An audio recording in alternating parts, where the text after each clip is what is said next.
Olivier Pouls. Bonjour les amis, et vous remarquerez que après Casanova et ses conquêtes féminines, la recette d'aujourd'hui est pleine de sens. Oui, c'est vrai, Oui, surtout parce que qu'on a il adorait parlé les fruits de mer. Il adorait, et on a parlé des huîtres, mais vous collectionnez les coquilles de moules. Oui, c'est ça et les moules aussi à l'intérieur, mais je les mange. Oui, et c'est moins cher comme collection, ça. Ah donc. bah absolument. Mais c'est vrai que peut-être Casanova était-il d'ailleurs grand amateur de moules, on ne le saura jamais. Mais Enfin, est-ce de qu'on moules, en tout cas de moules marinières, j'entends. Est-ce qu'on mangeait déjà des moules à l'époque de Casanova? Bien sûr, on mange des moules depuis l'Antiquité.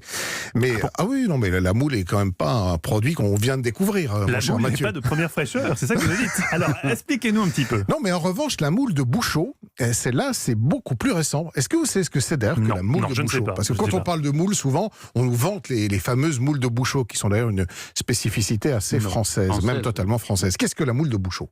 Et c'est peut-être une moule qui est élevée plutôt qu'une moule naturellement C'est une accrochée. méthode d'élevage. C'est exactement une méthode d'élevage. Quand nos deux cerveaux s'allient, C'est Stéphane, impressionnant. ça fait des étincelles. C'est impressionnant. Alors, c'est pas du tout une variété ou une C'est pas une appellation. région, quoi. Non, c'est une méthode d'élevage qui est née, et alors on la date très précisément, au XIIIe siècle, et on la doit à un navigateur irlandais qui s'appelait Patrick Walton. Et ce pauvre navigateur, pris dans une tempête, a fait naufrage sur les côtes charentaises.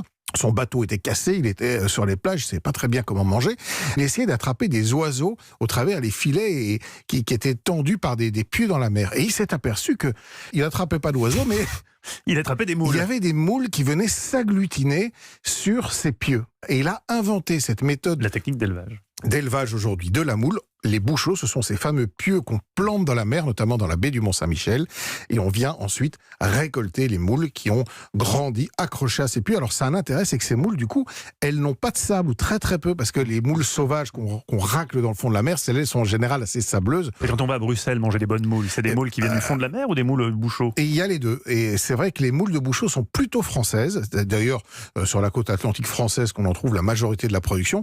En tout cas, l'association entre la moule et la frite, elle est popularisée à Bruxelles, en Belgique donc, par un fameux restaurateur du prénom de Léon, qui a évidemment ensuite... Bruxelles, bien sûr. Et oui, il avait un petit estaminet qui existe toujours. Toujours, Le oui. premier Léon de Bruxelles existe, une petite rue à côté de la Grand Place de Bruxelles. C'est de là d'où tout est parti. Mais la brasserie qui existe toujours aujourd'hui en Belgique, elle est bien. Elle est Chez Léon de Bruxelles, l'authentique. Alors, les murs sont authentiques, mais on y pratique une cuisine aujourd'hui qui est la cuisine des Léons de Bruxelles. On ne peut pas dire que ce soit mauvais. Hein. Oui, mais Si les moules sont de qualité et que les frites sont bonnes, et en Belgique on sait faire les bonnes frites à la graisse de bœuf, Avec la bonne sauce. c'est avec ça, oui, la sauce. C'est quoi la bonne C'est sauce? surtout alors la recette de la moule marinière telle que moi je la pratique et qui est la meilleure indiscutablement. en toute En toute modestie. simplicité et en toute modestie, sont des belles moules de Bouchot, parce que c'est vrai qu'elles sont très bonnes, les moules de Bouchot. Elles ont beaucoup de goût.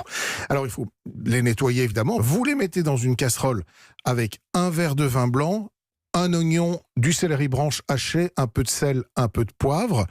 Et à partir du moment où vous avez une ébullition, vous les jetez, vous fermez le couvercle. Dès que les moules s'ouvrent, tac, elles sont prêtes à être consommées. Ah, tout de suite. Il faut pas. Ça cuit très très très très vite, les moules. C'est-à-dire Mais c'est 1 minute, 1 minute 30 Non. maximum. Ouais. Ah non, et puis surtout, si c'est Comme des trop cuit, ravioles. c'est pas bon.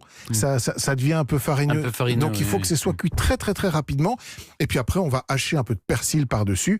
Et hop, c'est parti. C'est pendant la cuisson que la moule s'ouvre. Merci, Et oui, merci. beaucoup, Olivier Pouls. Et on vous retrouve chaque samedi à 11h dans la table des bons vivants de Laurent Mariotte sur Europe 1. Europe 1.